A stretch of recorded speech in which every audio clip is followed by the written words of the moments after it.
Hello and how are you doing? My name's Maurice King. This is Mo Reads Anything, and tonight methinks we're going to do a bit of Shakespeare. Maybe not in that voice, but definitely doing some Shakespeare in this one. William Shakespeare lived from 1564 to 1616 and is considered by many to be the greatest writer in the English language. His works have been translated into every major language. More than likely, somewhere on this planet, something he has written is being performed right now. Shakespeare wrote something for everyone in his 39 plays, dramas and tragedies like Othello and Romeo and Juliet, comedies like As You Like It and Much Ado About Nothing. Then there were his histories, which made him the Ken Burns of his time. He took history and dramatized it for the people, both common and noble. You are likely to find both at Shakespeare's theater, the Globe. Henry V is the fourth play in a tetrarch, 4 plays written in a single timeline, beginning with Richard II and going through the 2 plays about Henry's father, Henry IV. Prince Henry, or Prince Hal, or Prince Harry as he was called all the time, appeared in the first Henry IV as a wild, riotous youth, usually accompanied by his friend Sir John Falstaff. Near the end of the second Henry IV, he gives up his wild ways in preparation of becoming king. Henry V surrounds his ascendance to the English throne and his ancestral claim that he should be the next king of France. He makes Charles VI, the current king of France, aware of his claims.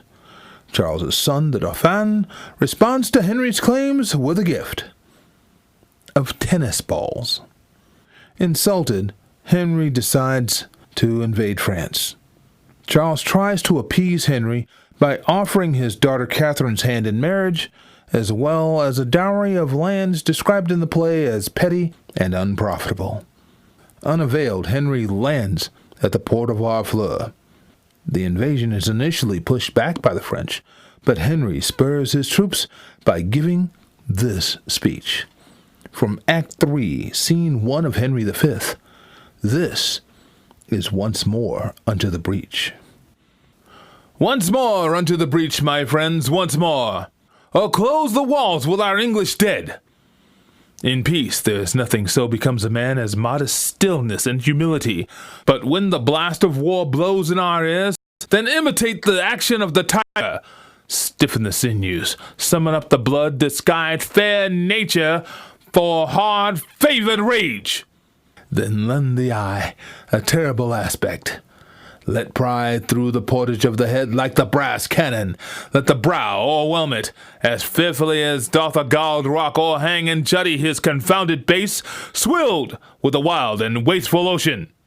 Now, set the teeth, and stretch the nostril wide, hold hard the breath, and bend up every spit to its full height.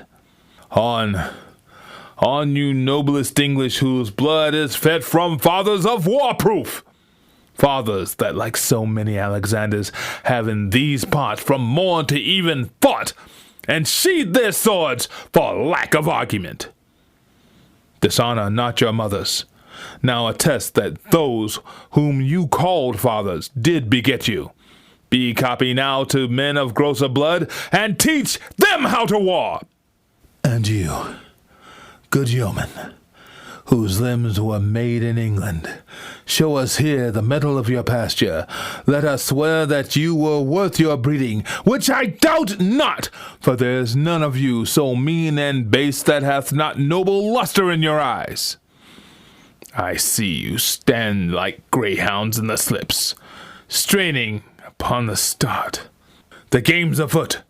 Follow your spirit, and upon this charge, cry God for Harry, England, and St. George! The English would go on to defeat the French at Harfleur. Depleted, Henry would take his men down the coast to Calais. Meanwhile, the French started to amass a huge army to pursue them. And that is where we'll leave this story right now. When I get back, we'll do the second half of the story of Henry V. If you like the read, by all means, please hit that like button, hit the subscribe button while you're at it, and the bell to let you know when I bring this up again. But until then, my name is Maurice King. This has been Mo Reads Anything. Thank you so very much for listening.